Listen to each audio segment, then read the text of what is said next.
Footsteps echoed against the marble long before the oak doors swung open. Ruby didn't look up from her ledger. She expected her husband's usual reek of stale brandy and cigar ash. What she didn't expect was the second set of footsteps, lighter, hesitant, dragging against the Persian rug, or the heavy scent of cheap lavender water masking something sour.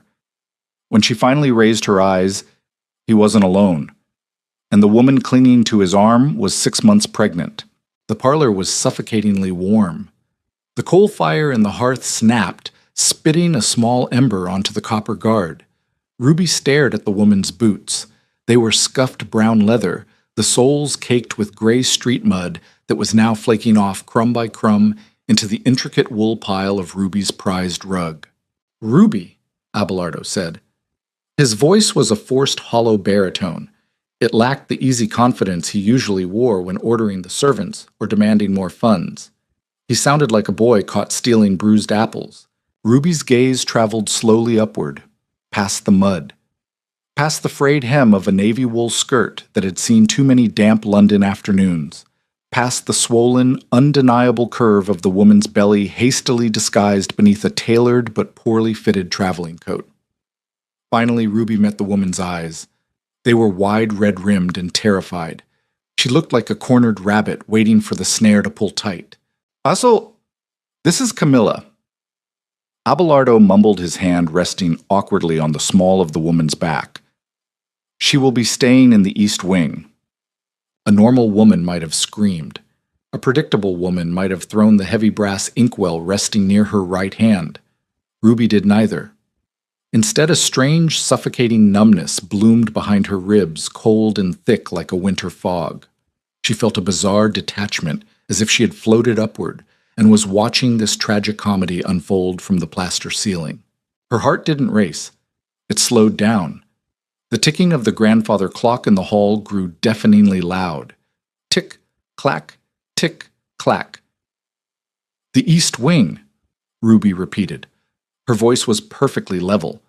It sounded like it belonged to a stranger. "Yes," Abelardo said, shifting his weight. A faint sheen of sweat gathered on his upper lip.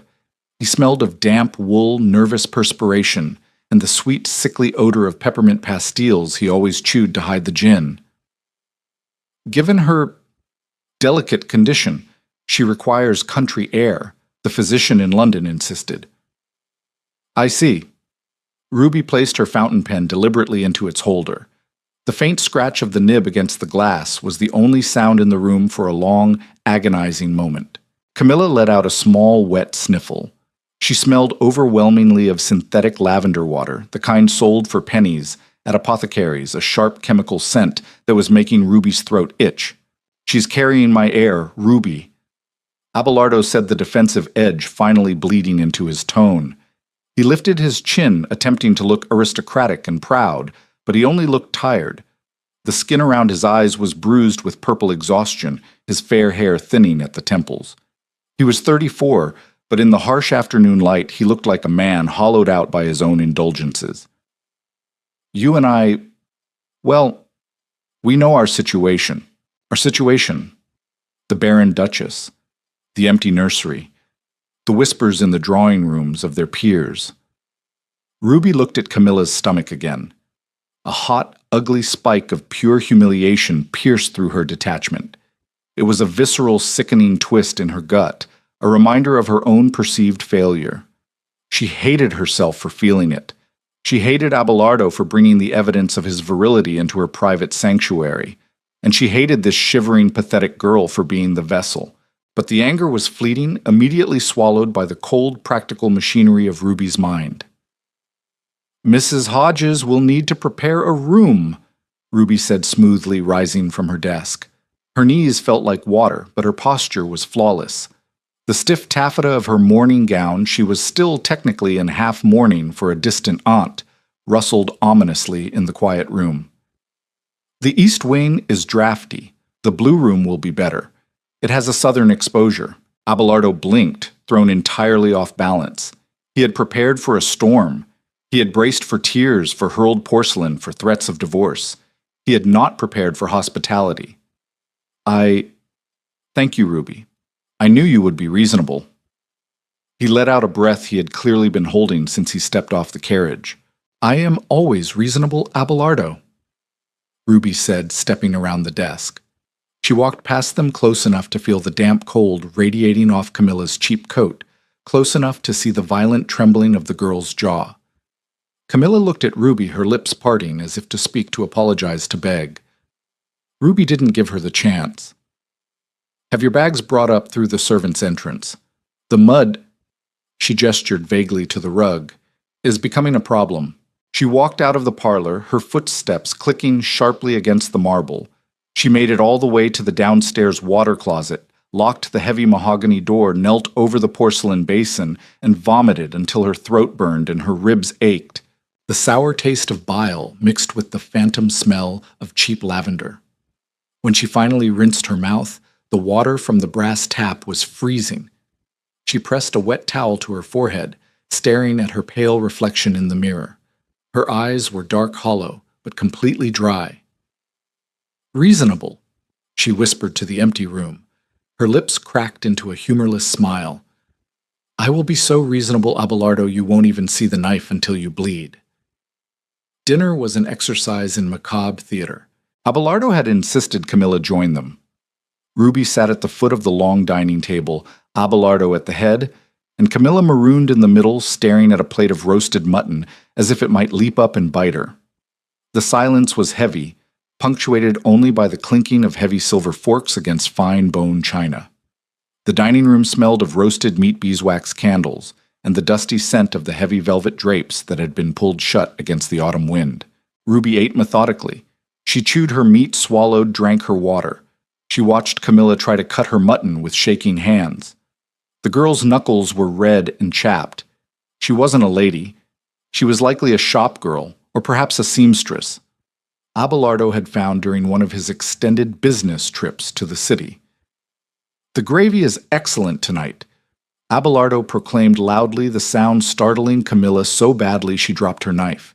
It clattered against the plate with a sharp ring. "Apologies, Your Grace." Camilla whispered, her face burning a violent shade of scarlet. She didn't look at Abelardo. She looked at Ruby, her eyes wide with a plea for mercy. "It is quite all right, Miss Brown," Ruby said softly. Her voice was mild, completely stripped of venom. "The silver is heavy. It takes getting used to." Abelardo beamed, taking a massive gulp of claret. He was already deeply in his cups. The initial tension of the arrival had bled out of him, replaced by a smug, greasy satisfaction. He had his wife at one end of the table and his pregnant mistress at the other. In his small, pathetic mind, he had conquered his domestic troubles. He had secured his lineage and subdued his wife. Ruby felt a profound wave of exhaustion wash over her. Not sadness, not even anger anymore. Just a bone-deep weariness at the absolute stupidity of the man she had married. When dinner finally ended, Abelardo retired to the smoking room, leaving the two women in the hallway.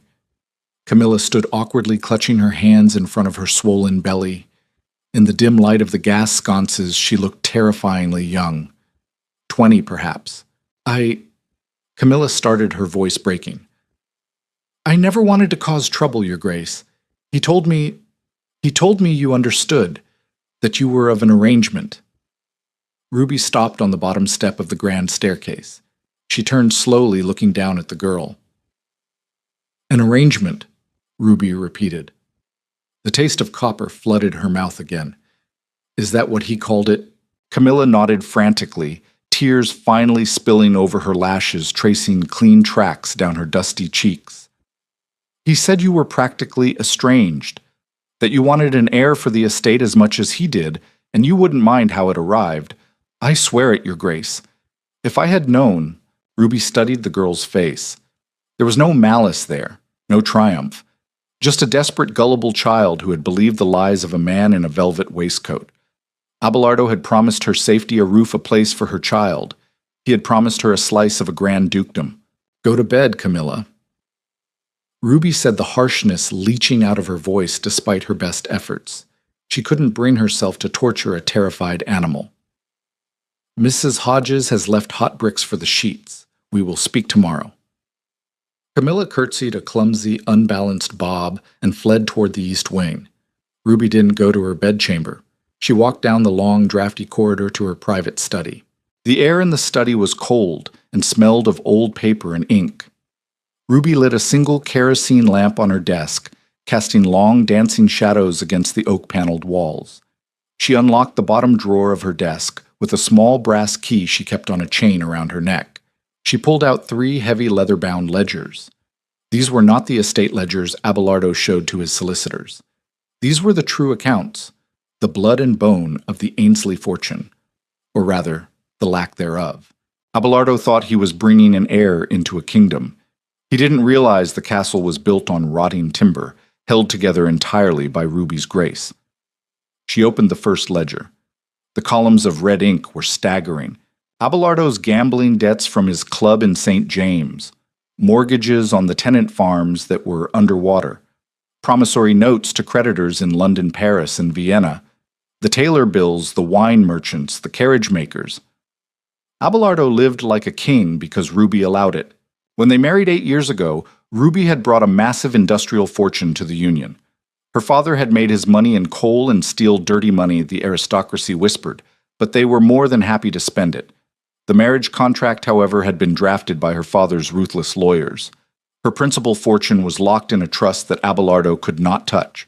Only the interest paid directly into an account Ruby controlled was accessible. For 8 years, Ruby had quietly paid the interest on Abelardo's debts. She had maintained the roof of this damp, sprawling monstrosity of a house. She had paid the servants. She had kept the creditors from seizing the silver they had eaten with tonight. She dragged a fingertip down a column of numbers. Abelardo wanted an heir. He wanted to secure his legacy. "Let him have it," Ruby whispered to the empty room. She pulled a fresh sheet of parchment from her drawer, unscrewed the cap of her fountain pen, and began to draft a letter to her solicitor in London. Her handwriting was sharp, precise, and entirely devoid of emotion. She was going to stop the payments. All of them. She was going to sever the financial artery that kept Abelardo's illusion alive. By her calculation, without her monthly influx of cash, the creditors would descend in less than 60 days. They would take the tenant farms. They would seize the London townhouse. They would come for the paintings on the walls and the horses in the stables. He had brought his mistress home to a palace. Ruby was going to leave them with a mausoleum. She wrote for hours, the scratch of the pen the only sound. Outside the wind howled, rattling the glass panes. The cold seeped into her bones, but her mind was entirely clear. A terrifying, liberating clarity. She wasn't just leaving a marriage, she was executing a demolition. The morning sun offered no warmth. It filtered through the gray clouds in pale, sickly beams, illuminating the dust motes dancing in the corridor. Ruby woke early, her body stiff from sleeping in the chair in her study. Her mouth tasted like old paper and sleep. She didn't call for her maid. She poured cold water from a pitcher into a bowl, splashing it over her face. The shock of the freezing water jolted her awake. She patted her skin dry, staring into the small shaving mirror. She looked older than her 28 years. The soft romantic girl who had married the handsome duke was entirely gone, replaced by a woman made of flint and ledger ink. She changed into a simple high-collared gray day dress, eschewing the corset for speed and comfort. There was work to do. Instead of going to the breakfast room, Ruby walked toward the east wing. The floorboards here creaked loudly, the carpets worn thin. Abelardo rarely bothered to maintain this side of the house. She knocked twice on the door of the blue room and entered without waiting for a reply. Camilla was not in bed. She was kneeling on the floor near the washstand, gripping the edges of a porcelain chamber pot. Her chest heaved and the harsh, wet sound of retching filled the room. Ruby froze just inside the doorway. The smell of stomach acid and stale bread hung heavily in the air. For a fraction of a second, disgust flared. But looking at the girl, her thin shoulders shaking beneath a worn cotton nightgown, her tangled brown hair falling into her face completely alone in a strange cold house, the disgust vanished, leaving only a hollow pity. Ruby crossed the room. She poured a glass of water from the carafe, picked up a clean linen towel, and knelt beside the mistress. Camilla flinched violently as Ruby touched her shoulder. She looked up, her eyes wide with panic vomit staining her lower lip. "Breathe," Ruby said, keeping her voice low and even. She handed the girl the water. Rinse your mouth. Spit it in the basin, not the pot. Camilla obeyed, her hands shaking so badly she nearly dropped the glass. She rinsed, spat, and then wiped her mouth with the back of her hand. Ruby silently offered the linen towel. Camilla took it, pressing it to her face and bursting into harsh, jagged sobs. "I'm sorry." Camilla choked out the words muffled by the linen. "I'm so sorry. I shouldn't be here. I want to go home." "Where is home, Camilla?" Ruby asked, remaining on her knees on the cold floorboards. Battersea, she wept. "I worked in a ribbon shop. He came in for a gift. He said it was for his sister." Of course he did. Abelardo didn't even have a sister. "He took me to dinners, bought me decent food. I was so hungry, Your Grace. I was just so hungry." Camilla lowered the towel, looking at Ruby with red, swollen eyes. "When I found out about the baby, he said he would take care of us. He said he had a grand estate in the country, that we would want for nothing." Ruby stood up slowly, her knees popping in the quiet room. She walked to the window and looked out over the sweeping back lawns. The grass was turning brown with the approaching frost. In the distance, the roof of the old stable block was visibly sagging. "He wasn't entirely lying," Ruby said quietly. "He does have an estate, and you are in it." Camilla sniffled, struggling to her feet. She clutched her swollen stomach protectively. Are you going to throw me out into the snow? I have no money. I have nowhere to go." Ruby turned to face her. "Throw you out?" "No, Camilla. I am not going to throw you out." Camilla exhaled a shaky breath, a fleeting look of relief passing over her pale face. "I am going to leave," Ruby stated, her tone as casual as if she were announcing a trip to the market. Camilla stared at her, uncomprehending. "Leave?" "Yes. I will be packing my trunks this afternoon. I'm returning to my family's estate in Yorkshire. You and Abelardo will have this house entirely to yourselves." Camilla's eyes widened. "But this is your home. You are the Duchess." "I am a creditor, Camilla. Nothing more." Ruby stepped closer, her voice dropping to a hard, cold whisper. "Listen to me very carefully. Abelardo brought you here because he believes this house, this land, and the food on that table are his by divine right. He thinks he is a rich man." Ruby reached into the pocket of her skirt and pulled out a small stack of folded papers, copies of the ledgers she had made in the early hours of the morning. She placed them on the small table next to the washstand. "He is not," Ruby continued, "he is drowning in debt. For 8 years, my money has kept the bailiffs from chaining these doors shut. By Friday, my lawyers will freeze the accounts.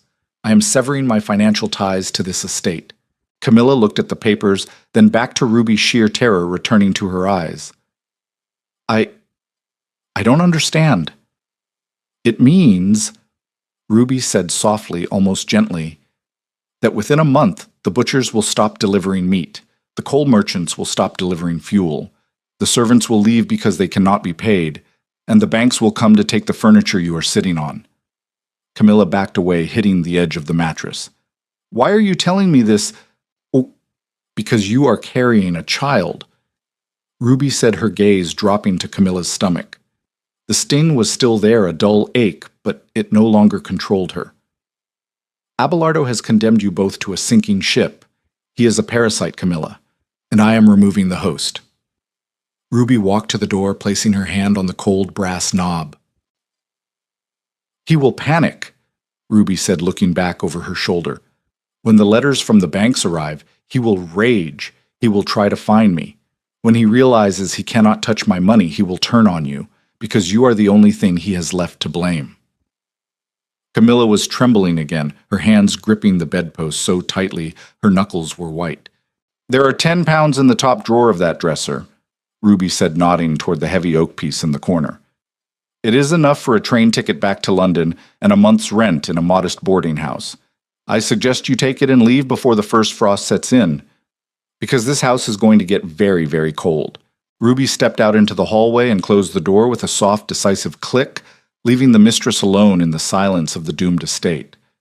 She had packing to do, Brass latches snapped shut one after another, echoing sharply against the high plaster ceiling of the master suite. Ruby stood by the window watching the stable boy harness the greys to the heavy traveling coach. The thick leather traces slapped against the horse's flanks. Outside, the air was thick with an impending frost, turning the animal's breath into violent white plumes. Beatrice, her lady's maid, moved with militant efficiency around the room, sweeping ivory brushes and silver hand mirrors into a velvet-lined travel case.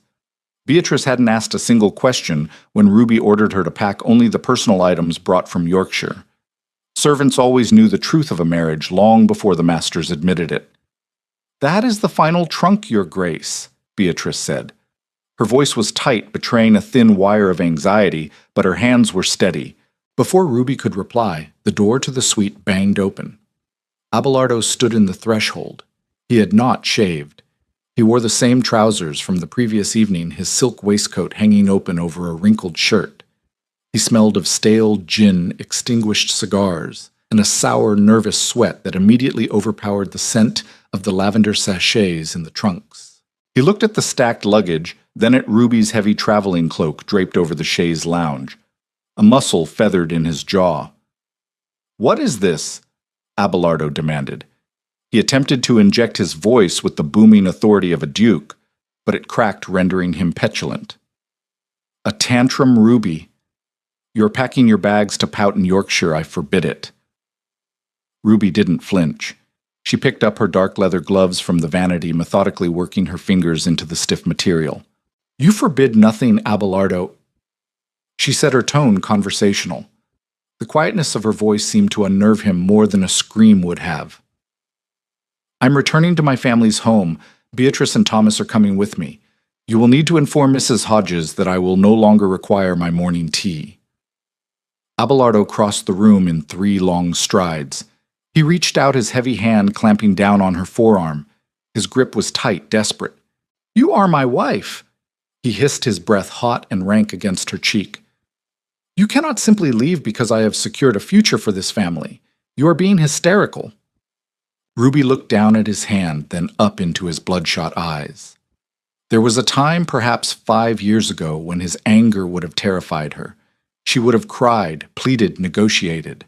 Now, looking at the puffy bags under his eyes and the weak, trembling line of his mouth, she felt absolutely nothing. No fear, no love, just a profound, suffocating boredom. "Remove your hand," Ruby said. She didn't raise her voice, but there was a sudden metallic absolute in the command. It was the voice of a woman whose father had built an empire from liquid steel and coal dust.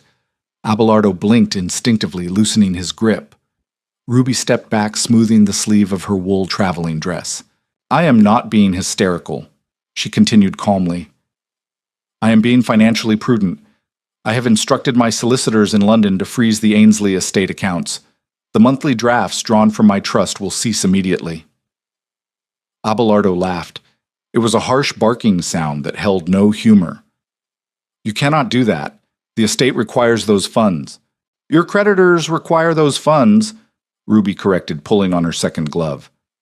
"The estate is merely the collateral you have wagered against your own incompetence. I am no longer funding your losses, Abelardo. You wanted to be the master of this house. Now you are?" She picked up her cloak. Beatrice immediately stepped forward to help her drape it over her shoulders. "You are bluffing." Abelardo said, his face flushing a dangerous mottled crimson. "You are trying to punish me for Camilla, to embarrass me." "I do not care enough about you to punish you," Ruby said. It was the truest thing she had spoken in 8 years. The realization hit her with a sudden quiet ache, not for him, but for her own wasted youth. She pushed the grief down. There was no time for it. She walked past him, her boots clicking against the hardwood floor. "You will be back," Abelardo shouted as she reached the corridor. "When you realize how ridiculous you are being, when you realize you are a barren, bitter woman with nothing but a checkbook." Ruby didn't look back. She walked down the grand staircase, her posture immaculate, the heavy wool of her cloak sweeping over the carpet. The remaining staff were gathered near the servants' door, their faces pale and uncertain. Ruby nodded to Mrs. Hodges, the housekeeper, slipping a sealed envelope containing a month's severance for the entire staff into the older woman's trembling hand. As she stepped out into the biting November air, Ruby looked up at the second-floor windows. In the east wing behind the dirty glass of the blue room, she saw a pale face. Camilla. The girl was pressing her hand against the pane, watching the carriage. Ruby felt a brief, sharp pang of pity. She had warned the girl. The 10 pounds were in the drawer. If Camilla chose to stay, she chose to drown. Thomas opened the carriage door. Ruby stepped inside the leather seats, cold against her legs. To the station. Thomas, she said. The carriage lurched forward, the gravel crunching violently beneath the heavy iron-rimmed wheels. Ruby did not look back at the grand stone facade of the Ainsley estate. She leaned her head against the velvet squabs, closed her eyes, and listened to the steady rhythmic sound of distance growing between her and her ruin. Winter did not arrive with a picturesque snowfall. It arrived like a slow-moving rot creeping through the mortar and seeping into the floorboards of the vast house. For the first 2 weeks after Ruby's departure, Abelardo maintained a bizarre, manic cheerfulness. He drank heavily from the cellar's remaining reserve of French brandy, strutted through the empty halls, and told Camilla repeatedly that his wife was simply having a dramatic fit. "She will return before Christmas," he declared one evening, carving a slightly tough roast pheasant. "She cannot live without the title. Women are prone to these theatrical exits." Camilla chewed the dry meat, saying nothing. Her stomach was growing larger, pulling painfully at her lower back. The house was frighteningly quiet. Mrs. Hodges had departed 3 days after Ruby, taking the housemaids and the cook with her. Only a half-deaf scullery maid and an elderly groundskeeper remained, mostly because they had nowhere else to go. Camilla had not taken the 10 pounds from the drawer. Every night she stared at the crisp banknotes, her heart hammering against her ribs. She was terrified to leave. Where would she go with a swelling belly and no husband? The streets of London were unforgiving to fallen women. Here at least there was a roof. Here Abelardo still promised her a life of gentility. She chose the lie because the truth was too cold to bear. Then the butcher's boy stopped coming. It happened on a Tuesday. The scullery maid Martha trudged up from the kitchen, wiping her hands on a filthy apron. "No meat, your grace," Martha mumbled, refusing to look Abelardo in the eye. "Boy says Mr. Evans won't send the cart till the October bill is settled. Says the account is closed." Abelardo, who had been nursing a hangover in the library, slammed his fist onto the mahogany desk. The inkwell rattled. "Insolent bastard, I am the Duke of Ainsley. He will send the meat or I will have him run out of the village." But shouting at a scullery maid did not produce a roast. Dinner that night was potatoes boiled in salted water and a heel of stale bread. Abelardo ate in furious, humiliated silence. Camilla ate desperately, her child demanding nourishment she could not provide. The true avalanche began 3 days later. It started with a single letter delivered by the postman. It bore the heavy wax seal of a prominent London bank. Abelardo tore it open, his hands shaking slightly. Camilla watched from the doorway of the library. She saw the exact moment the delusion shattered. Abelardo's face drained of color, turning a sickly, waxy yellow. The paper trembled in his grip. He read it once, then again, his mouth opening and closing like a suffocating fish. "No," he whispered. "No, this is a mistake. She couldn't." He rushed to the heavy iron safe in the corner of the room. He spun the dial frantically, yanking the heavy door open. He pulled out the estate ledgers, the ones Ruby had left him. Not the sanitized versions he usually looked at, but the real ones. Camilla stood frozen as Abelardo began tearing through the pages. The sound of heavy paper ripping echoed in the vast, dusty room. He was looking for a hidden account, a reserve fund, a miracle. There was nothing but columns of red ink.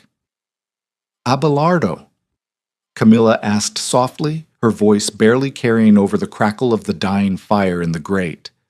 He whipped around, his eyes wild and unfocused. The aristocratic veneer was entirely gone, stripped away to reveal a terrified, cornered animal. "Shut up!"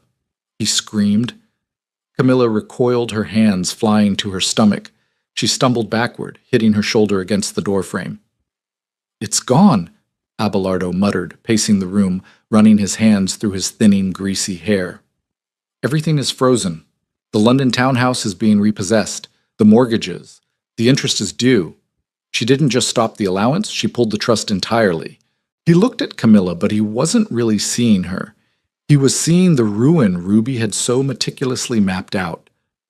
I need to go to London, he stammered, rushing toward the door, nearly knocking Camilla over in his panic. I must speak to the solicitors. I must force her to reinstate the drafts. I am her husband, a Sigiart. Abelardo, please. Camilla whimpered, grabbing his sleeve. The hallway was freezing. The coal supply had run out 2 days ago, and they were burning firewood gathered from the damp grounds. The house smelled faintly of wet ash and stale sweat. Don't leave me here alone. It's so cold. He looked down at her hand on his sleeve, his expression twisting into something ugly and resentful. Look at you! He spat, his voice dripping with venom. The man who had bought her ribbons and whispered promises of a grand life was entirely gone. You pathetic little shop girl. This is your fault.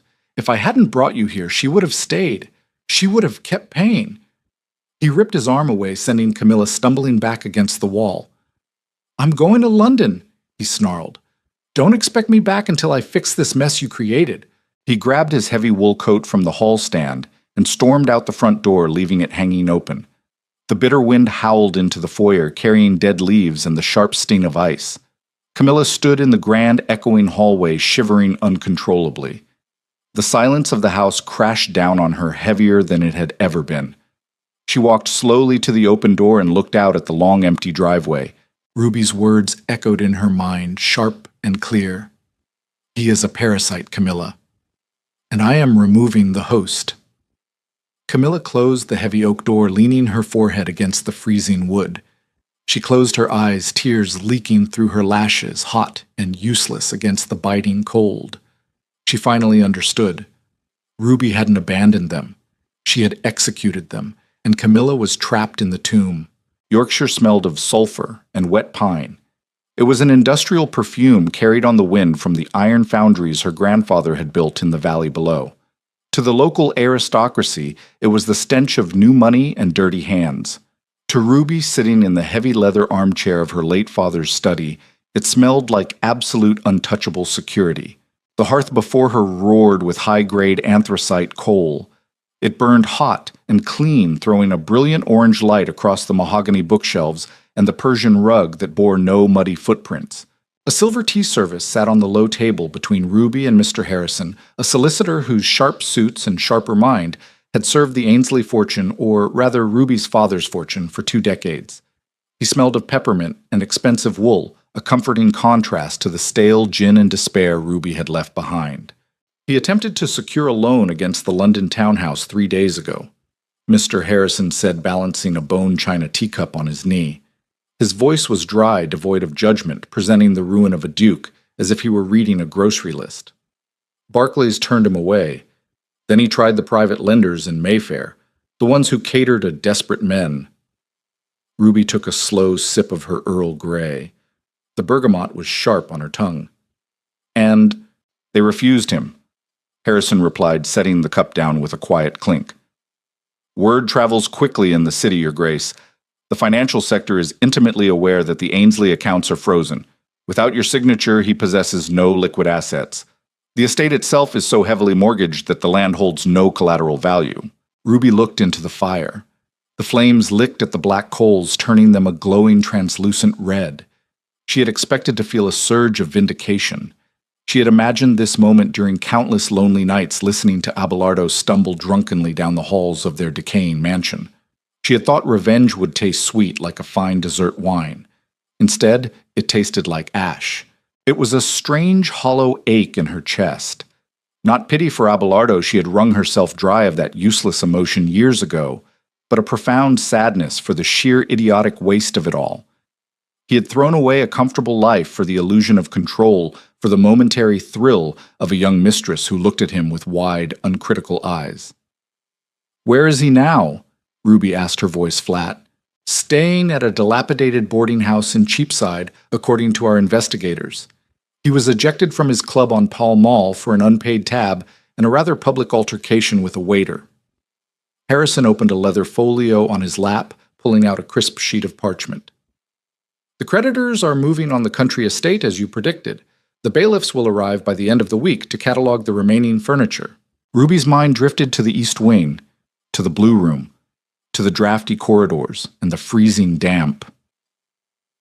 "Is the girl still there?" she asked. Harrison paused, adjusting his wire-rimmed spectacles. "Our agents did not report on the Mistress. We were strictly monitoring the Duke's financial movements." Ruby set her teacup down. The porcelain rattled slightly against the saucer. She remembered Camilla kneeling over the chamber pot smelling of stomach acid and cheap lavender. She remembered the sheer animal terror in the girl's eyes. Ruby had left her 10 pounds. A fortune to a shopgirl, a pittance to a duchess. It was enough to run, but fear often paralyzed the vulnerable. "Send someone to the estate." Ruby ordered, her tone shifting from detached observation to hard executive command. Harrison blinked. "To collect belongings? Your Grace?" "To check on the girl," Ruby said, standing up. The heavy wool of her skirt swished against the rug. She walked to the window, looking out over the rolling, frost-bitten moors. "Abelardo left her there. I know he did. He's too much of a coward to face her without his wallet." "Your Grace, if I may," Harrison began cautiously, "the girl is not your responsibility. She is the physical manifestation of your husband's infidelity. She tried to usurp your place." Ruby turned, her eyes narrowing. "She tried to survive, Mr. Harrison. Abelardo promised her a fairy tale. I do not blame a starving dog for taking a poisoned bone." She crossed her arms, the warmth of the fire at her back. "Send a man to the house. If she is still there, give her a ticket to London and 20 pounds. If she's gone, let it be." Harrison bowed his head. "As you wish." When the solicitor left, Ruby remained by the window. The sky over Yorkshire was turning a bruised, violent purple as the sun set. She pressed her fingertips against the cold glass. She had amputated the diseased limb of her marriage to save herself, but the phantom pain was entirely real throbbing in the quiet spaces of her new immaculate life. Frost crept up the inside of the parlor windows, thick and crystalline, obscuring the dead gray grounds outside. Camilla wrapped her arms around her swollen abdomen, shivering so violently her teeth clacked together.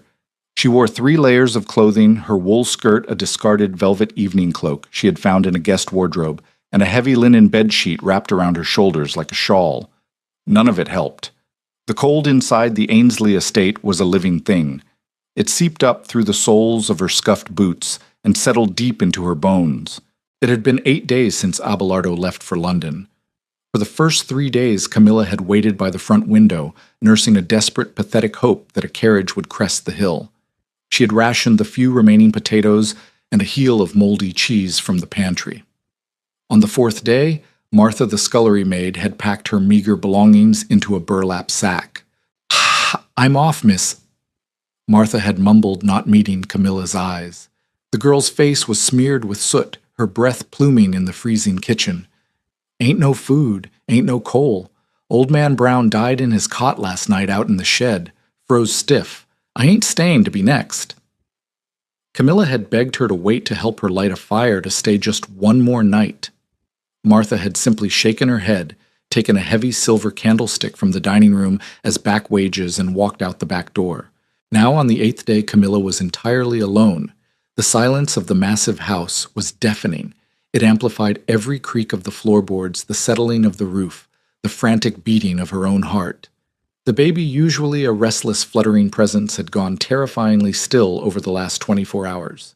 Her body was conserving whatever meager energy it had left simply to keep her organs functioning. She stood up from the faded silk sofa. Her joints popped stiff and agonizingly sore. She had to move. If she sat still for too long, the lethargy pulled at her, whispering sweet, sleepy promises of rest. She needed water. The pipes in the house had frozen solid 2 days ago. She shuffled toward the grand staircase, her breath forming small, rapid clouds in the frigid air. She gripped the mahogany banister, pulling her heavy body up the steps one by one. The effort made her light-headed dark spots dancing at the edge of her vision. She made her way to the east wing down the long, drafty corridor to the blue room. The room smelled of old lavender and stale air. Camilla walked past the unmade bed and went straight to the heavy oak dresser in the corner. Her hands, red-chapped and stiff with cold, fumbled with the brass pull of the top drawer. She yanked it open. The 10 pounds were still there. 2 crisp, clean notes resting against the bare wood. Camilla stared at them. Ruby's voice echoed in her memory, sharp and unyielding in the quiet room. I suggest you take it and leave before the first frost sets in, because this house is going to get very, very cold. You were right, Camilla whispered to the empty room. Her voice was cracked raw from dehydration. You were right about him. Abelardo was not coming back. If he had secured the money, he would have returned triumphant. If he had failed, his pride would never allow him to face the woman he had dragged into his ruin. He had abandoned her to freeze, just as he had abandoned his wife to pay his debts. He was a man composed entirely of hollow promises and cheap cologne. Camilla picked up the money. The paper felt thin and fragile between her numb fingers. A sudden sharp cramp ripped through her lower abdomen, causing her to double over with a harsh gasp. She clutched the edge of the dresser, her knuckles white. Panic pure and blinding pierced through the brain fog of her starvation. She couldn't die here, not in this mausoleum built on lies. Camilla forced herself to stand upright. She moved with frantic, clumsy urgency. She stripped the heavy woolen blanket from the bed, ignoring the moth holes, and draped it clumsily over the velvet cloak and the linen sheet. She looked like a monstrous, misshapen ghost, swallowing the fragile frame of a starving girl. She didn't pack a bag. She had nothing worth taking. She stumbled out of the room, down the stairs, and into the grand foyer. The heavy front door was swollen with the cold sticking in its frame. Camilla threw her weight against it once, twice, screaming in frustration, until the latch finally gave way with a loud crack. The wind hit her like a physical blow, stealing the breath from her lungs. The sky was the color of dirty iron, threatening snow. The village station was 3 miles away, a 3-mile walk down a rutted, frozen carriage path. Camilla clutched the 10 pounds inside her pocket, wrapping her arms tightly around her stomach. Just a little longer, she whispered to the heavy, still weight in her belly. Just a little longer. She stepped off the grand portico and onto the frozen gravel, leaving the decaying skeleton of the Ainsley estate behind her. Every step was an agony of strained muscles and biting wind. She didn't look back. She kept her eyes fixed on the gray horizon, putting one foot in front of the other, driven by the absolute primitive terror of the cold. The pawnshop in Cheapside smelled heavily of sulfur old leather and boiled cabbage from the flat upstairs. Abelardo stood at the counter, his hands resting on the scratched glass display case. The glass was smeared with the greasy fingerprints of 100 desperate men who had stood in his exact position. Abelardo's velvet-collared coat was stained with mud at the hem. His boots, once polished to a mirror shine by a valet, were scuffed and gray with London's street grime. He hadn't bathed in 5 days. He smelled of cheap flat ale and the sour, unmistakable scent of fear. Behind the counter, a man with heavy jowls and ink-stained fingers was examining a heavy gold signet ring through a jeweler's loop. The ring bore the Ainsley family crest, a rearing stag over a crossed sword. "The gold is heavy." The pawnbroker muttered, his voice a gravelly scrape in the quiet shop. "But the crest means nothing here, mate. In fact, it makes it harder to melt down. Takes extra heat to smooth out the engraving." "It is a ducal seal." Abelardo snapped, the instinctive arrogance flaring up, though his voice lacked its usual booming resonance. It sounded thin, desperate. "It is worth 50 pounds if it is worth a shilling." The pawnbroker lowered the loop, looking at Abelardo with utterly dead eyes. He had seen dukes, earls, and barons reduced to this exact pathetic bluster before. The city ate them all the same. "I'll give you 4 pounds and 10 shillings, the man said, sliding the ring back across the glass. "Take it or go try your luck in Covent Garden, though I hear they're offering less." Abelardo stared at the ring. The gold caught the dim light of the gas lamp sputtering overhead. A month ago, he would have caned a man for offering him such an insult. Now his stomach let out a long, hollow growl. He had eaten nothing but a stale meat pie in 2 days. The landlord at the boarding house had threatened to lock him out if he didn't produce the rent by sunset. He didn't have Ruby's checkbook. He didn't have his estate. He didn't even have his pride. Fine, Abelardo whispered the word tasting like ash. Give me the money. The broker counted out the coins, the heavy silver clinking against the glass. Abelardo swept them into his palm, shoved them into his pocket, and walked out into the freezing drizzle. He pulled his collar up against the damp chill. He thought briefly of the grand Ainsley estate. He thought of Camilla sitting in the drafty house. He pushed the thought away with a vicious, selfish shove. She was a peasant. Peasants knew how to survive the cold. He had larger problems. 60 miles away, the cold was doing its best to prove him wrong. Mr. Finch, a junior clerk employed by Mr. Harrison's firm, stepped out of a hired carriage at the gates of the Ainsley estate. The iron gates were frozen open, the heavy padlock rusted shut. Finch pulled his wool scarf tighter around his neck. The silence of the property was absolute, heavy, and dead. There were no dogs barking, no groomsmen calling out, no smoke rising from the massive brick chimneys. The house looked like a gray rotting tooth jutting out of the frostbitten landscape. He walked up the long gravel drive, his boots crunching loudly. When he reached the main portico, he found the grand oak doors slightly ajar. Finch pushed the door open. The hinges shrieked in protest. The air inside the foyer was somehow colder than the air outside, trapped and stagnant. A thin layer of frost coated the marble floor tiles. "Hello," Finch called out. His breath plumed white in the gloom. No answer. Only the echo of his own voice bouncing off the high plaster ceilings. Finch lit a matches, holding it up as he walked through the parlor and into the dining room. He saw the empty grates, the dust gathering on the mahogany tables, the sheer abandonment of the place. He climbed the grand staircase, checking the bedrooms one by one. When he reached the blue room in the east wing, he found the twisted, moth-eaten blankets on the floor. He found the open dresser drawer. He touched the wash basin. The water inside was a solid block of ice. Finch was a practical man, hardened by years of dealing with bankruptcies and evictions, but a cold shiver ran down his spine that had nothing to do with the temperature.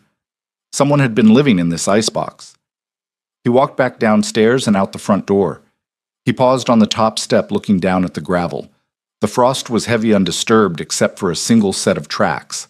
They were clumsy, dragging footprints heading down the drive and turning left toward the village station. Finch looked at his pocket watch. The afternoon train to London was due in 40 minutes. He hurried back to his carriage. "To the station," Finch barked to the driver. "And whip the horses. We are racing the frost." Meanwhile, Camilla was losing the race. Her boots offered no protection against the frozen mud of the carriage path. The ruts had solidified into rigid, ankle-twisting ridges. Every step sent a sharp jolt of pain up her shins. The velvet cloak and linen sheet dragged through the slush, soaking up the freezing moisture, adding heavy, wet pounds to her frame. She couldn't feel her toes anymore. The numbness was creeping up her calves, a terrifying, heavy sensation that made her legs feel like logs of dead wood. The wind howled across the open moors, biting at her exposed cheeks until they cracked and bled slightly. "Keep moving," she croaked to herself, her throat raw. "Keep moving, keep moving." A harsh cramp seized her lower back, wrapping around to her abdomen with the violence of a tightening corset string. Camilla gasped, dropping to her knees on the frozen road. The ice bit through her wool skirt, scraping her skin. She wrapped her arms around her belly, pressing her face against her cold, chapped hands. She wanted to lie down. The ditch beside the road looked strangely inviting, soft with dead brown grass and snowdrifts. If she just closed her eyes for 5 minutes, the pain would stop. "He is a parasite, Camilla, and I am removing the host." The memory of Ruby's cold, absolute voice snapped Camilla awake. Ruby hadn't died in that house. She had walked out on her own, 2 feet draped in warm wool, armed with a ruthless will to live. Camilla refused to die simply because a weak man had left her to freeze. She forced herself up her joints, screaming in protest. Over the crest of the next hill, a thick plume of black coal smoke rose into the gray sky. The station. Camilla bit her cracked lip tasting copper and forced her numb legs to drag her forward. The wooden platform of the village station was battered by the wind. Camilla collapsed onto the single slatted bench under the small tin awning. Her breathing was shallow and ragged. She clutched the 10 pounds in her pocket so tightly her knuckles were rigid. The faint, rhythmic chugging of the approaching train vibrated through the wooden planks beneath her boots. Suddenly, the heavy crunch of carriage wheels sliding on the gravel behind the station house broke through the wind. Camilla didn't have the strength to turn her head. She just kept her eyes on the iron tracks. Footsteps pounded onto the platform. Heavy, fast, masculine footsteps. Camilla flinched, shrinking back against the freezing wood. For one wild, hysterical second, she thought Abelardo had returned to claim her. Miss Brown, the voice was unfamiliar. Brisk professional entirely devoid of Abelardo's aristocratic drawl. Camilla looked up. A man in a sturdy wool coat and a bowler hat was standing over her, panting slightly, a cloud of white steam billowing from his mouth. He looked at her pale, sunken face, the frantic shivering of her shoulders beneath the ridiculous pile of cloaks and sheets, and the swollen curve of her belly. Finch let out a long, slow breath. "Thank God," he muttered. He reached into his breast pocket and pulled out a small leather coin purse and a pre-stamped train ticket. He held them out to her. Camilla stared at his gloved hand, her mind struggling to process the shapes through the fog of exhaustion. "I am Mr. Finch," he said, keeping his voice low and steady so as not to spook her. "I represent Mr. Harrison's solicitor to Her Grace the Duchess of Ainsley. I was instructed to find you." Camilla's cracked lips parted. "Abelardo—" "The Duke is in London," Finch said quickly, dismissing the man with a wave of his hand. "He has no access to funds. The estate is being seized by creditors. You cannot go back there." He gently pressed the ticket and the purse into Camilla's stiff hands. "There are 20 pounds in there, and a third-class ticket to King's Cross. The Duchess instructed me to ensure you were capable of leaving." Camilla looked down at the ticket. 30 pounds total. To a shopgirl from Battersea, it was a lifeline. It was rent. It was food. It was a doctor for the birth. She didn't cry. The cold had dried up her tears hours ago. She just closed her fingers around the leather purse, holding it against her chest. "Why?" Camilla whispered, her voice barely carrying over the growing roar of the approaching train. Finch looked at the girl. He thought of the Duchess sitting in her warm, immaculate study in Yorkshire, balancing ledgers with hands of ice. "Because the Duchess pays her debts, Miss Brown," Finch said quietly. "Even the ones she doesn't owe." The massive black steam engine roared into the station, the brakes squealing violently against the iron rails, blowing a massive cloud of hot, sulphurous steam across the platform. The heat washed over Camilla's face, a sudden shocking comfort. Finch helped her to her feet, supporting her weight until she grabbed the iron railing of the third-class carriage. She pulled herself up the steep steps.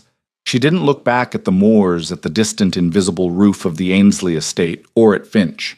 She just found a wooden seat huddled against the wall and closed her eyes as the train lurched forward, carrying her away from the ruin. 6 months later.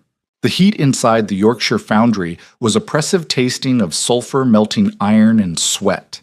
The massive blast furnaces roared, casting a brilliant, aggressive orange glow across the blackened brick walls. Ruby stood on the elevated iron walkway, the thick glass of the safety goggles protecting her eyes from the sparks that danced in the air below. The noise was deafening, a constant rhythmic pounding of a heavy machinery that shook the marrow in her bones. She wore a simple tailored black day dress, the hem coated in a fine layer of gray soot. She didn't mind the dirt. This was her dirt. This was the foundation of her power. Mr. Harrison stood beside her, shouting to be heard over the din of the foundry. "The final papers were signed yesterday, Your Grace," Harrison yelled, holding onto his bowler hat. "The creditors have liquidated the country estate. The bank took the townhouse. Abelardo's debts are formally discharged through bankruptcy." Ruby didn't look at him. She watched a massive vat of liquid steel being poured into the molds below a river of pure blinding fire. "And Abelardo," she shouted back, her voice firm, cutting through the noise. "Living in a boarding house in Whitechapel," Harrison yelled.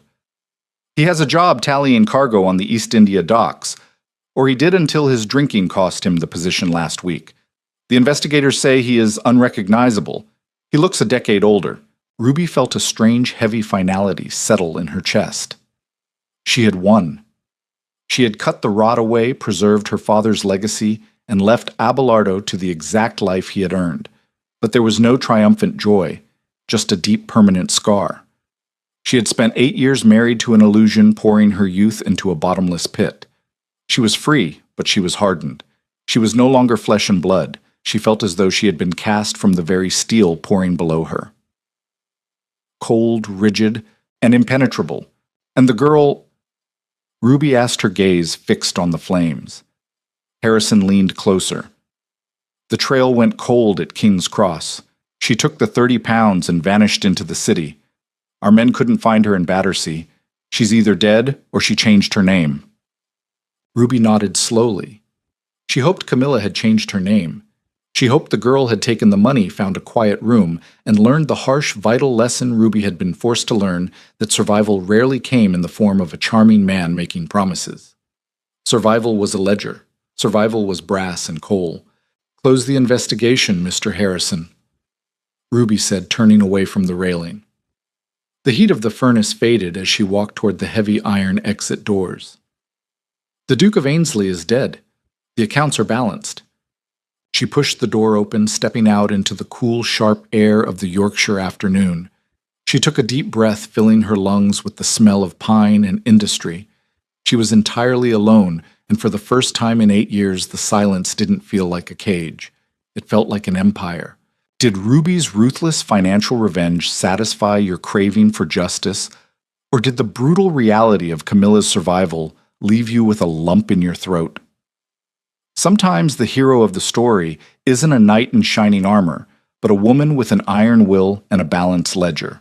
If this grounded, cynical take on historical drama kept you hooked, hit that like button, share this video with a friend, and subscribe to the channel for more gripping stories. Drop a comment below on what you thought of Abelardo's fate.